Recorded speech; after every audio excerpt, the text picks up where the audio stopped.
Good morning, boys and girls. I would like now to continue on the biotic environment. Okay, so I will begin with the key ideas. Please understand that the biotic environment is made up of all the living things that an organism interacts with. So you have many populations, and this population of organisms, they are interdependent with the environment, okay, and are all an ecological community. Of course, many populations become community. Why we choose the word ecological is because they are interdependent on one another as well as with their environment. So who are what we consider as the living organisms? In broad terms, we consider them, divide them into producers, consumers, decomposers. I will explain to all of you the characteristics of producers, consumers, decomposers in just a short while, but I would like to share with you something about the consumers. Let's just focus here. Okay, now the consumers are actually subdivided into 4 different types: the herbivores, carnivores, omnivores. I believe these are terms which you are familiar with, so I will just focus on the saprobes. The saprobes are organisms that get nutrients by breaking down the remains of dead plant and animals. So they are actually the decomposers. So what are producers? Producers are organisms that can make their own food. Okay, such examples are plants or those algae which are able to photosynthesize. If they are able to photosynthesize, it's because of the presence of photosynthetic pigments such as chlorophyll. And when we think about chlorophyll, the first idea we have is the plants, the algae are green in color. Truthfully, there are other photosynthetic pigments. Over here, I give you another example called the anthocyanin, and they are the orange or brown colored light. So there are plants which are brown, reddish in nature. They can also photosynthesize. And what is spectacular about producers is the fact that, I will highlight this for you, they're able to convert the light energy from the sun, which is our ultimate source of energy, into chemical energy. Usually, they will synthesize glucose from carbon dioxide, water, and they produce oxygen as a byproduct. Actually, this is a step that describes photosynthesis. Producers affect the lives of other organisms because they provide them with energy, the locked energy, the chemical energy, which has been converted from light energy. So these are the purpose, okay, of producers. They must satisfy these characteristics. Okay, so one final touch on producers. They are also sometimes called as autotrophs. Okay, autotrophs are those that do not depend on food from another organism.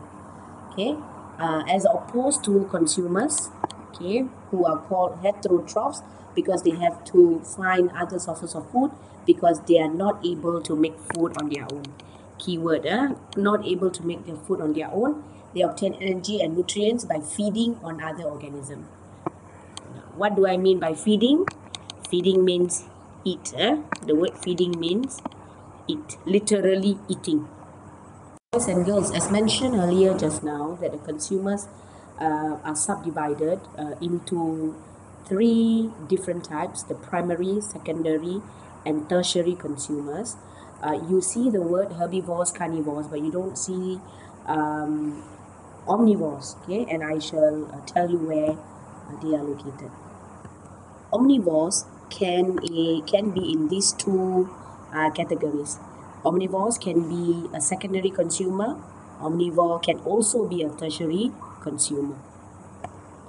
Okay, so primary consumers, who are they? They are organisms that feed directly on plants. Secondary consumers, who are they? They feed on the primary consumers. Tertiary, they feed on the secondary consumer. What not many textbooks will write down is that there is actually a 4th level, okay?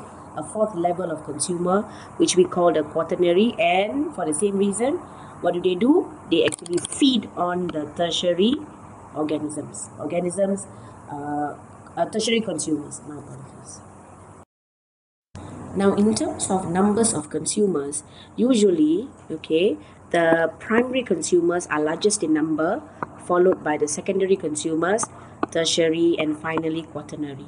So, for the quaternary consumers, their numbers are actually very, very small. Later, when I talk to you about energy, you will understand why the number of quaternary consumers are really very few. Okay, now I have not included here decomposers. Another thing to add about the quaternary consumers is that they are very, very rarely omnivore. Most of them are pure carnivores. So, boys and girls, now let's talk about who are the decomposers. I have already mentioned to you their other name is actually a saphro. See here that we have covered the position of herbivores, carnivores, and omnivores, but we have not talked about saphrope yet. Okay, yes, saphrope is a consumer in an ecosystem, but there's special twist to it. Now, why is it that the decomposers or the saphrope are really special? It is for one simple fact. Okay, the decomposers are actually able to feed on all of the other consumers. Saphrope are able to feed on primary consumers, secondary consumers, tertiary consumers, quaternary consumers. If I ask you, for example, okay, the tertiary consumers, who will they feed on? You can confidently say that the tertiary consumers feed on secondary consumers. Likewise, if I ask you about who are the organisms that secondary consumers feed on, you can confidently say that they feed on the primary consumers.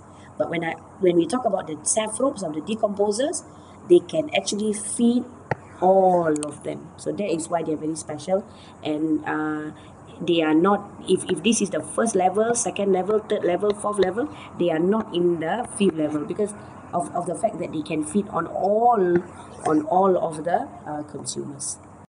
So who are actually the composers? Okay, very specific. Over here we can be very specific. They are actually the bacteria and the fungi that feeds on decaying organic matter. If I talk to you about producers, who are they? You can also confidently say that they are the plants and the algae that can photosynthesize. Likewise for decomposers. So what they do is, how do they perform their action? They actually break down the dead bodies of organisms, their feces, their excretory products, okay? And their activities will be able to return nutrients back to the environment. In this way, this is the part where they are related to nutrient cycling. So just a quick summary about biotic environment. It refers to all the living organisms which can be categorized as producers, consumers, decomposers. The consumers, it is subdivided into many four different types: the herbivores, carnivores, omnivores, and the saphropes. Okay, you know who are the producers. I will just focus on consumers. The consumers, okay, who are they? They are the herbivores, carnivores, as well as omnivores, right? And you can categorize them, okay, as type 1, the primary, type 2, secondary, type 3, the tertiary, type 4 as the quaternary structure. All right, now the decomposers or the saphrope, it's not numbered, okay, because they are able to feed on the rest. Now, how is it that these producers, consumers, decomposers, how are they related? They are related through feeding interaction. This is the part where I'm going to focus now, okay? And feeding relationship can be represented by food chain and food web. So here it is, the food chain. Perhaps this is the most familiar part of the chapter that you have been exposed to before. So boys and girls, what is food chain? Food chain is a series of organisms through which energy is transferred in the form of food. Okay, in the form of food. Obviously, the food is referring to your glucose, amino acids, proteins, fats, and so forth. So each organism in a food chain feeds on the organisms before it and provides food for the organism after it. One very important detail which you must pay attention is food chain always begins with a producer. Here are some common examples. Grass is eaten by rabbit, rabbit is eaten by snake, snake is eaten by hawk, and so forth. Okay, now this part here you need to pay attention. Okay, need to pay attention to this detail. Each stage of food chain is known as a trophic level, which means the feeding level. Okay, the feeding level, okay, is the feeding position of an organism in a particular food chain. And generally, food chains do not have more than 4 trophic level. I have purposely indicated down here the fifth trophic level, which composed of the quaternary consumers. That is very, very rare. Later you will understand why when we talk about energy. Quaternary consumers are actually very rare. Of course, they also compose of the carnivores. And I also have indicated down here the position of the omnivores in the relevant trophic levels. So back to what is trophic level. Remember, it is the feeding position in a particular food chain. Alright, so grass, green plant, water, they belong to the first trophic level, which is composed of only producers. Rabbits, aphids, and the tadpole can be the primary consumers. What do? They are the herbivores that feed on the green plants. Okay, they are at the second feeding level. And likewise for the rest of the other organisms here and here. Now, I want you to focus on this part here and look at the statement. This part, I will enlarge this. Now, boys and girls, here you're going to see the food web. The food web is actually a representation of all the different food chain in one particular diagram. Okay, and what is interesting to note is this sentence down here. An organism can be at more than one trophic or feeding level when they are shown in a food web. So I want you to focus on the grasshopper over here. Now, if you take a look at this arrow, okay, this first arrow, you will realize that the grasshopper is actually a what? The grasshopper is actually the primary consumer. Obviously, it is behaving as a herbivore. Now, but if you are looking at this particular arrow now, you realize that the grasshopper is now in the secondary consumer, okay, where it actually behaves like a carnivore. Okay, and you have known that primary consumers belong to the second trophic level, and secondary consumer is actually belonging to the third trophic level. So this is what the sentence means. Now, earlier on, I mentioned to you that the producers will be greatest in number, followed by the primary consumer, secondary, tertiary, and then finally the quaternary consumer. Now, this number can be represented in a graphical form as shown in this particular diagram over here. So I hope you can appreciate what this diagram means. Okay, there will be curves up and down. We call that fluctuations, but generally, okay, there will be what you call the median line. Now, for graph X, you can see that the median line is actually somewhere here. Okay, and for the Y, it's probably somewhere lower. So this is X, this is Y, and for Z, I think you can safely say it is here. Alright, now from here, from this kind of diagram, you will know that the X belongs to the producers. Okay, the Y belongs to probably the primary consumers. Alright, and this one can be the secondary consumers and so forth. Okay, depending on how many lines you have and depending on the kind of question they ask you. But generally, okay, the number of organisms, alright, will be in this particular order. Producers will be the most, consumers, and so forth. The rest will be at the lowest, at the lower amount. Okay. But the more important thing I want to highlight is actually the fluctuation. In a short while, I will tell you why are there such fluctuation. You see these, why are there ups and down in a particular organism, in a particular number of organisms? This one also up and down. Now, you refer to this diagram over here, just next to it.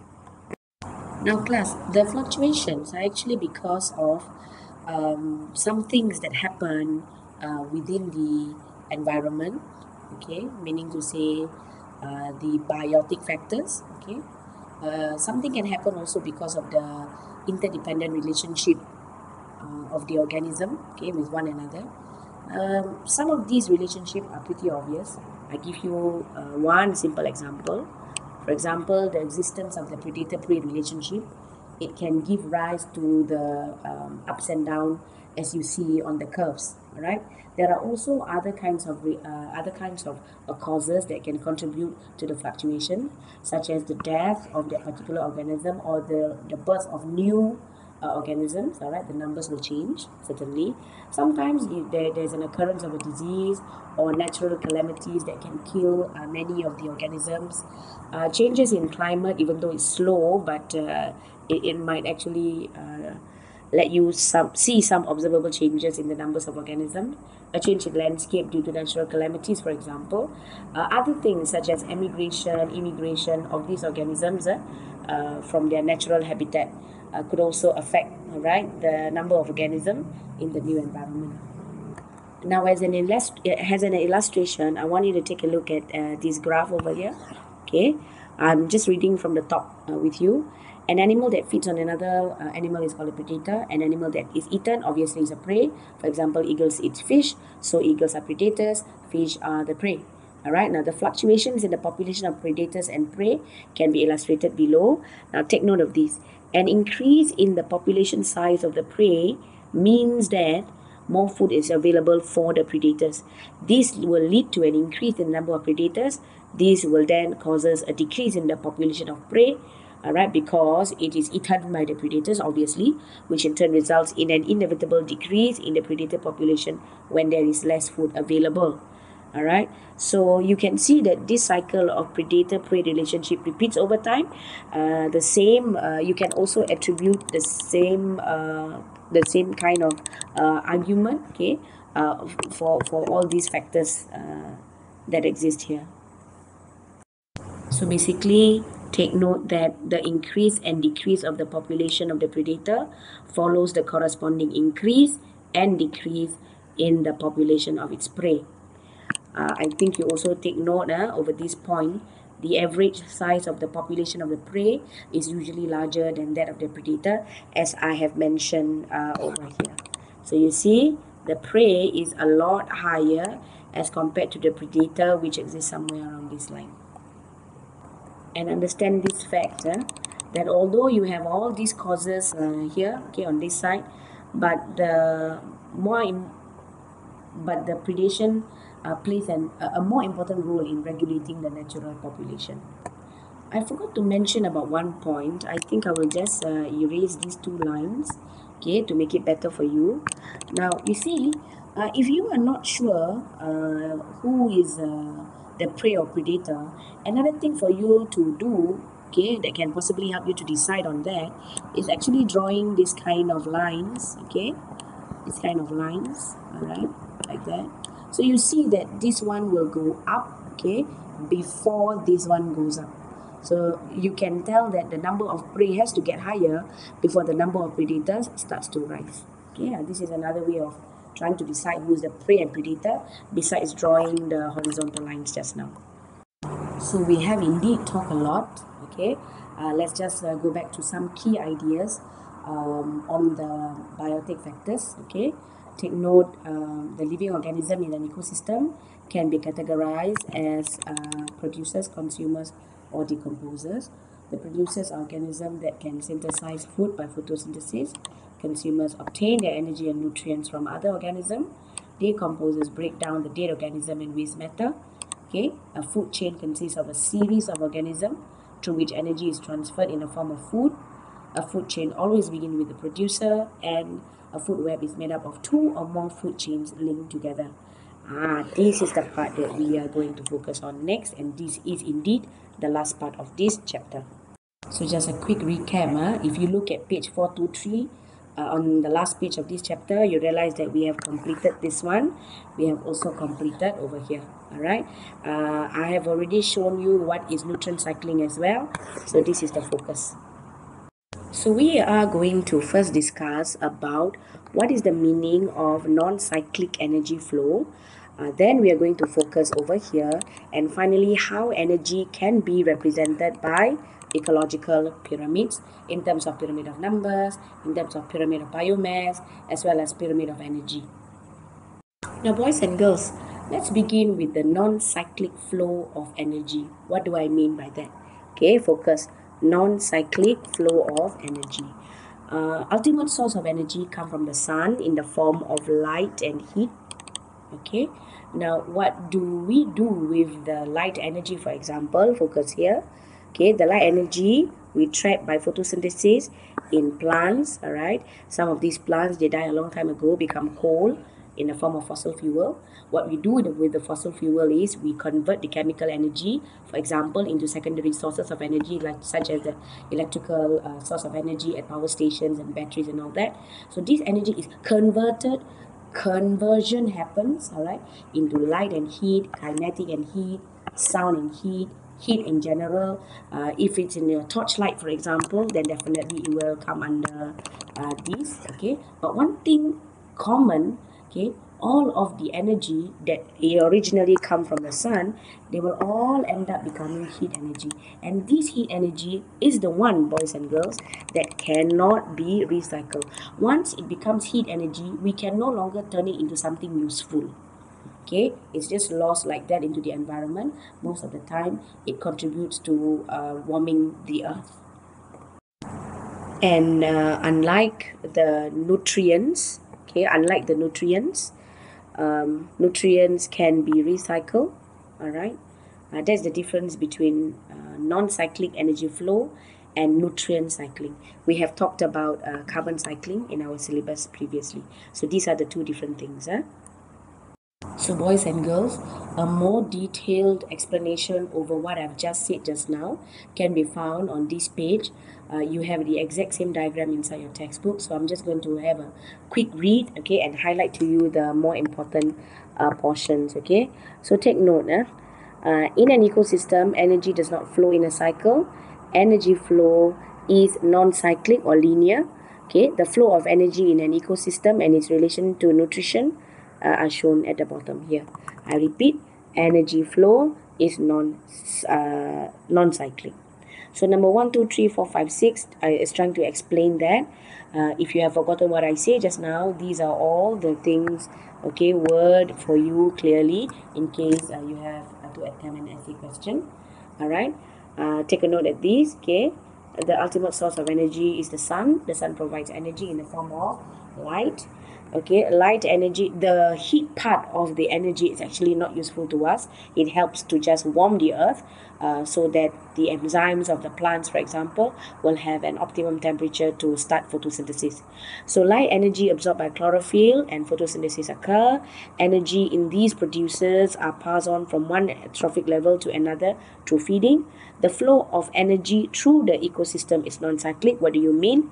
Energy is lost as heat to the environment. For example, that's the focus here. For example, through respiration as it flows through the ecosystem, right? Since this heat energy does not return to the same system or to the organism that produce it, it cannot be recycled in the ecosystem. Okay. Now, there are also other ways in which heat is simply lost to the environment. For example, over here, ingested and excreted materials and dead organisms, they also contain trapped chemical energy. This energy can be released by the activity of the decomposers, all right, and usually as in a form of heat, and you cannot reuse the heat that results from the feeding action of the decomposers. So living organisms cannot use heat energy to do work. They can only use light and chemical energy. Hence, energy in the form of light energy has to be constantly supplied to the ecosystem.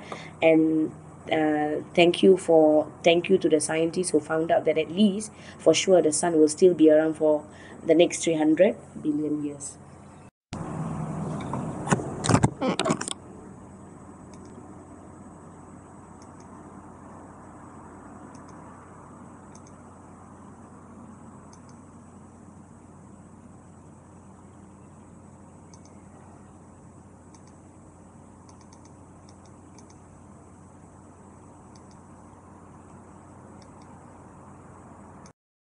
So boys and girls, we have talked about energy coming from the sun, that we use the energy to keep ourselves alive through feeding. Actually, how much energy are we really talking about? Now, I want you to focus over here, okay? The energy from the sun, boys and girls, believe it or not, only 1% of it is captured by the plants, all right? Only 1% is captured by the plants. Now, what happened to the rest of the 99% of the light or the heat? Like I told you, most of the heat is not useful to us. Okay, that is part of the 99%. Those you must understand that light, when they touch the leaves, for example, not all of the waves of light are useful to chlorophyll. We only use the red and the blue regions. The other parts of the light are actually reflected, okay, especially green, lots of green, that's why the plants look green. So we only capture 1% of the energy from the sun. Now, considering that this here is 100% of the energy, all right, that we begin to take directly from the sun, you do realize that supposedly if 1000 kilojoule of energy, all right, is made in the green plants, and the primary consumer consume the green plants, the producers, you realize that there is one zero that's missing here. All right, what I'm trying to tell you is, if you consider 100% of energy to be made in the green plants, only 10% of the energy is useful to the next organism in the next trophic level, and 90% of it will be lost in this way. Okay, 90% of the energy has been lost to through respiration, through urination, defecation of the organism here.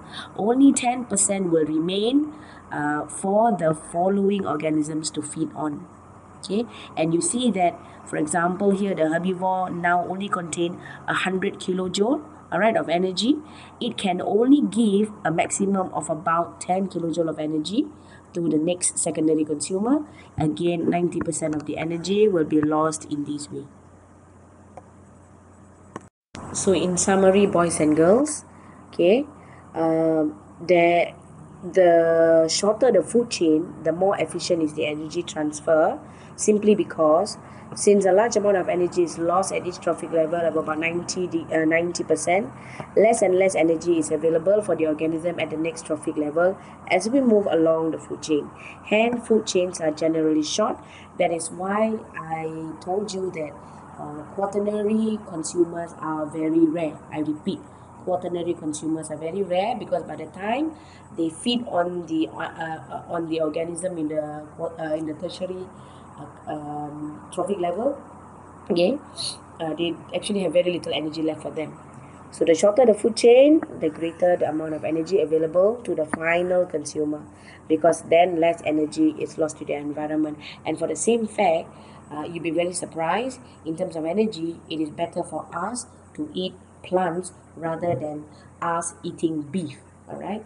Because then we only have 10% of energy coming from the sun if we eat beef.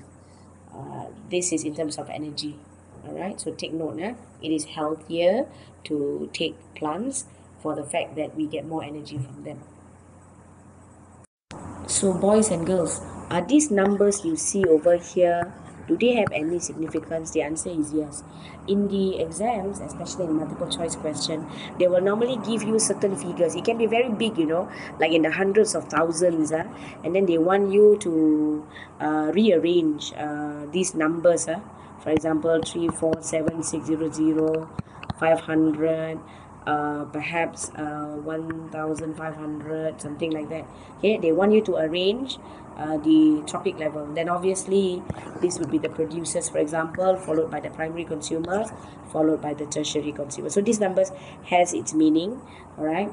More importantly, you must understand that only 10% of the energy that is captured in a particular organism, okay, only 10% of it is available for the next organism. Okay, only 10%. The rest of them, 90% of it will be lost as heat, and this is the form of heat that is not useful to us, which contribute to the non-cyclic flow of energy. So boys and girls, one way to represent energy flow is in the form of what we call the pyramid of energy. Okay, you can see over here you will have a normal pyramid, okay, that looks like this. The producers, for example, in total they capture 10,000 kilojoule of energy. All right, now out of these 10,000 kilojoule of energy, only 1,000 kilojoule of energy is available for the primary consumer, which actually makes up only 10%, okay, of the original amount of energy available.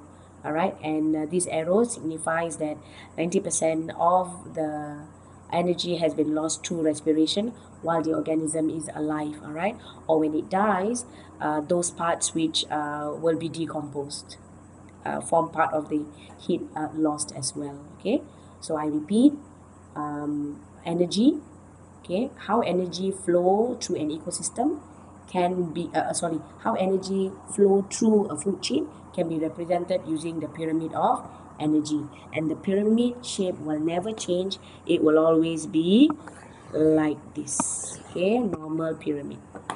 Now, boys and girls, when we talk about pyramid of energy, it brings me to the next segment, which we call the pyramid of numbers. I mentioned to you just now that numbers of organisms can be represented in a graphical form. I remembered telling you that clearly. Now, numbers of organisms can also be represented in a form of a pyramid, and I would like to share this with you. The pyramid of numbers allow us to compare the number of organisms present in each trophic level at a particular time. Okay, I'm just reading from here. Okay, number of organisms allow us to compare the number. Keyword over here is number. Okay, number. So if you consider a particular food chain over here, the grass, rabbit, snake and hog, I want you to take a look here. There are probably 10 hogs in a given area, and each hog needs to feed on one snake every day. So in a month, 10 hogs will require 300 snakes. Likewise, 300 snakes will require 18,000 rabbits in a month. Believe it or not, if you ask me, is there such a number? The answer is yes. And if each rabbit eats 15 grass plants every day, all right, you probably need 8 million grass plants in a month. Now, this is all in terms of numbers. Now, how do we draw them? This is the rules to follow, okay? The number of organisms in each trophic level can be used to construct a pyramid of number. The length of the bar in the pyramid represents the number. I repeat, the length of the bar in the pyramid represents the number of organisms present at that particular time. So for this food chain, the pyramid will be broad at the base and narrow towards the top. Now, just like this, observe this carefully, okay? Here are the trophic level, and here are the corresponding types of organisms. And you take a look at the pyramid. It is a normal shape. I would also like to bring up one fact for you. Under normal circumstances, boys and girls, the ecological pyramids, okay, they are normally pyramid shaped, but there are exceptions, especially to the pyramid of numbers. The pyramid of numbers may be upside down or inverted, in other words, okay. And I want you to consider these in order to show you an example, okay. If you are considering this particular food chain, the tree, the aphids and the protozoa, in terms of numbers, I think you can clearly see, for example, one tree will be able to house many aphids, okay, many more in terms of numbers, and even more parasites which lives on the on the aphids. Now this is what I mean by an inverted or upside down pyramid, okay. Boys and girls, apart from pyramid of energy, as well as pyramid of numbers, there is also another representation. It's called the pyramid of biomass. This one is a bit different, so I want you to follow me slowly, okay. A pyramid of biomass allows us to compare the mass of organism present in each trophic level at a particular time. The pyramid of biomass is constructed based on what we call standing mass. What do we mean by that? We mean the dry mass of organism in each trophic level at any one time. Now, what is dry mass? You have been taught during SPA that the dry mass of an organism is a mass of organism when all the water has been removed. That means you put all these organisms in an oven to remove all the water. Okay, whatever that's left without the water is truly what we call the dry mass. So the pyramid of biomass depends on the dry mass of that organism in each trophic level at a particular time. So boys and girls, how is the pyramid of biomass constructed? Here is an example given to you. So just a little bit of illustration with regards to the process of getting the dry mass over here. If we consider the following food chain, the grass, the rabbits, the snake, and the hog, still the same food chain. If there are supposed to be 1,000 rabbits in a given area at a particular time, an area can be a field, can be a big field, we can determine the biomass of the rabbits at that time using the following method. You anesthetize a small sample of rabbit. You don't kill every 10,000 or 1,000 rabbit. You just take a sample. Okay, you anesthetize it so that it sleeps before killing them. Dry the dead rabbits in an oven at 100 degrees until a constant mass is obtained over time. It can be 2 days, 3 days, and so forth. Let the dry mass of the 10 rabbits be A. The biomass of 10,000 rabbits will therefore be 100 times A. All right, now repeat the process for any other organism present in the trophic level. This is what this sentence is trying to say over here. So then you will be able to construct the pyramid of biomass. Again, the pyramid of biomass, you can represent it by the length of the bar. All right, same thing. So in other words, you are going to get a pyramid of biomass that looks like this. Okay, that looks like this. Here you still see the normal pyramid numbers. Now I'm going to show you that even in the pyramid of biomass, you can have an inverted pyramid. Just like inverted pyramid can exist in the pyramid of numbers. Okay, now just to show you, and before I move on, I just want to highlight again, only pyramid of energy you can never have inverted pyramid. Okay, but for pyramid of numbers and pyramid of biomass, you can have a variation. You can have the inverted pyramid. So inverted pyramids of biomass can be seen for rapidly reproducing organism. Okay, I repeat, for rapidly reproducing organism. Now, I want you to understand something, okay? Pyramid of biomass is based on what you call standing mass. That means it does not take into account the rate of reproduction or the reproductivity of an organism. This is a disadvantage when considering organisms that reproduce rapidly. Now, I want you to consider this food chain.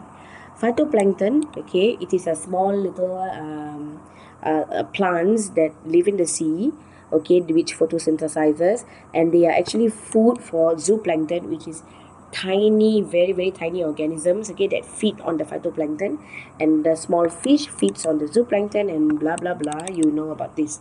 Now here are the explanation about who is the phytoplanktons. Okay, so boys and girls, now I want you to take a look at these. This is a different kind of pyramid. It actually gives the impression that the phytoplankton, which is actually the food producer, is smaller in number than the rest of the consumer. Now, this is really not true, because as ecologists, we are supposed to believe that the producers are really the biggest in number. All right, the biggest in number, and that is what I've been teaching you. But in this particular diagram, it looks like the phytoplankton is not able to support all of the consumers that is feeding on it. So this is very strange, but there is an explanation to it, and I can show you using one illustration. You see, boys and girls, now if you are a businessman or a businesswoman and your job is to make bread, all right, now let's consider this situation. If you have two particular oven, okay, oven number 1 and oven number 2, and the baking capacity of each oven is 20 each time, so that means a maximum number of buns, okay, made at each time is only 40. So my question to you is it still possible for you to sell 200 buns by lunchtime? Is it still possible? Certainly it is possible if and only if the baking time for the buns is very short.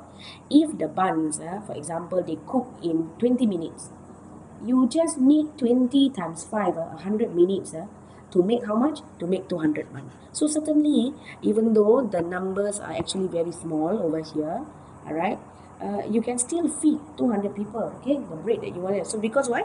Because the baking time is short. In other words, the reproduction time is very short.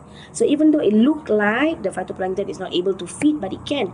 It's just like saying, oh, your oven only can make 40 at each time. Are you sure your oven can provide 200 buns by lunchtime? The answer is yes. Why?